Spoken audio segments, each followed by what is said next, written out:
ये किंग अब्दुल अजीज हैं जो रेगिस्तानों से उठे और जदीद सऊदी ममलिकत की बुनियाद रखी। सारी जिंदगी खैमों में सादगी से रहने वाले और खजूर खाकर गुजारा करने वाले किंग अब्दुल अजीज बादशाह बने तो भी उनके लाइफस्टाइल में ज्यादा तब्दीली ना आई। वो जमीन पर बैठकर कहा करते थे, मैंने नई रियासत तो कायम कर ली, लेकिन मैं फिक्रमंद हूं कि मैं अपने लोगों को खाना कैसे खिलाऊंगा।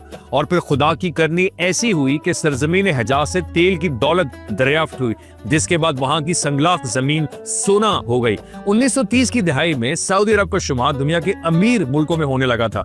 किंग अब्दुल अजीज ने 22 शादियां की और उनके 100 के करीब बच्चे थे, जिनमें से 45 तो सिर्फ बेटे थे। वो 1953 में फौत हुए। तब से लेकर आज तक उन्हीं के बेटे बादशाह बनते रहे हैं, जिनमें सऊद, फैसल, खालिद, फहद, अब्दुल्ला और सलमान शामिल हैं। किंग अब्दुल अजीज मसले के एतबार से वहाबी थे, जिन्हें हमारे यहाँ नजदी भी कहा जाता है। उन्होंने अपने दौर में सख्त मजहबी कावानीन नाफिज किए, जिनमें से ज्यादातर आज भी लागू हैं।